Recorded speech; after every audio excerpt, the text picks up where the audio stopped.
So we're here in my van again, and what are we talking about today?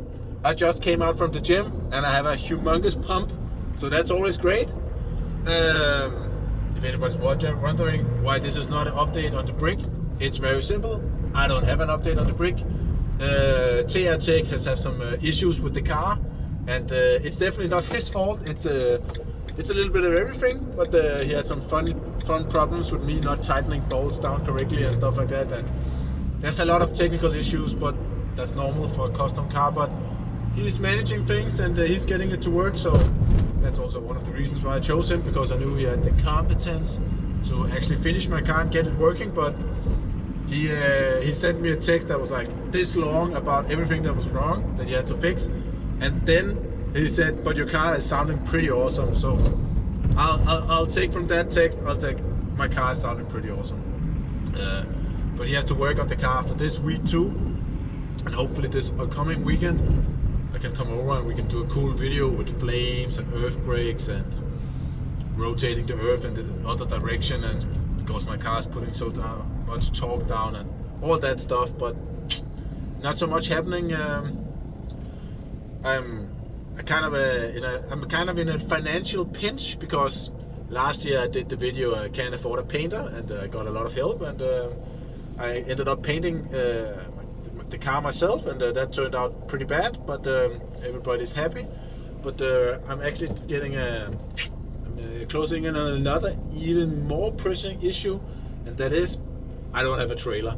And the whole open trailer versus closed trailer and what to do, I'm pretty sure I want to put down the extra money to get a closed trailer, simply because when I drove the car to Fyn a couple of months ago, it was salty, there was salt on the roads, and there's corrosion. Everything on my car that could corrode has corrosion now, which is not fun, and also dirt.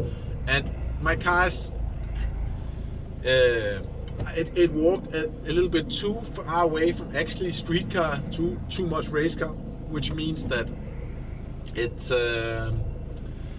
not entirely waterproof. Let's just put it that way. There's a lot of access points for water, and there's also stuff inside my car that's not really meant to get wet. So I'm thinking a closed trailer. On the other side, an open trailer would be a lot easier to get the car up and on and tighten it down. So that would be good, and also a little bit cheaper.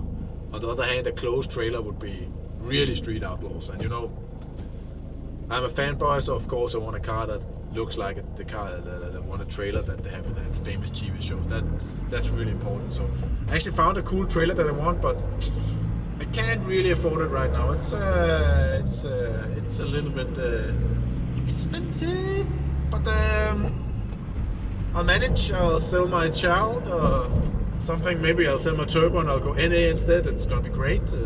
I don't know. I'm gonna figure it out. Or maybe I'm gonna rent an open trailer for this season or something. I don't know. It's all a little bit complicated. If all my finances were directed towards race car, I wouldn't really have this problem. But I'm currently building the garage and the house on the side, and number 2 kid is on the way, and all stuff like that, and it's all adding up. Let me just say that every dime that I have in my bank account, it has a name on it.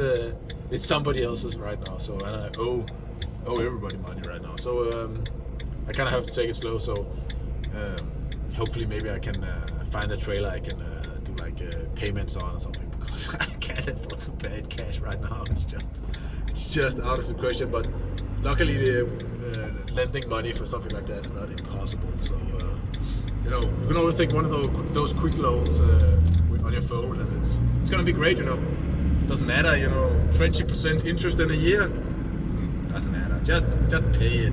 It's great. So that's going down, but it would be really cool, because all trailers are in Jylland, which is another part of Denmark that's really far away. Whoa, they were towing. I don't know if you could see, but there's a van towing another van. But but I have to go to Jylland, pick up a trailer, because apparently, you know, seriously, guys selling trailers in around Copenhagen. There probably is, but I haven't really found anything that I wanted. So I have to go to Jylland, pick up a trailer, go back to Fyn, pick up the car, get the car back to Denmark. Oh, sorry, Copenhagen. Oh, sorry, Sjælland, not Copenhagen.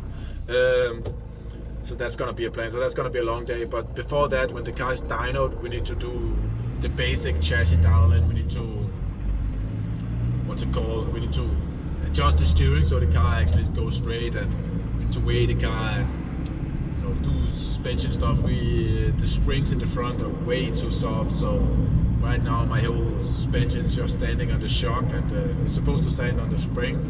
So we need to figure out stuff like that. So I probably need to buy new springs, which is also expensive. And I think I might have to buy longer shocks for the rear, because right now the car is pushed up all the way. But that's all stuff I need to figure out, and I need professional help. So but one step at a time, gonna figure it out. But the plan is to dyno the car, get it back to the shop. There's some small things that needs to be done after dyno, and when the car is then do all the basic dial-in stuff, get the car back to frontal performance, so we can finish all the wiring, and we can get all buttons and boost controllers and all those magical small boxes we installed in the car and sensors. We can get all that stuff to work, and when all that stuff is working, we can actually go test the car. And we got about 2 months before, I think 60 days or something, to test and tune in Malmö.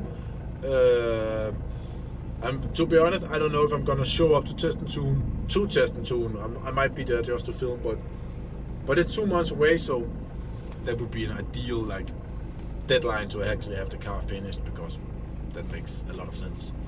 I know some guys complained over the sound in the last video vlogging in the car, but I feel like giving it another shot. I really like this new GoPro, so it should be awesome. Otherwise I'm gonna get an external mic, and we can get really, really good sound, perfect sound. So that's another thing. But that's the plan. So we got 2 months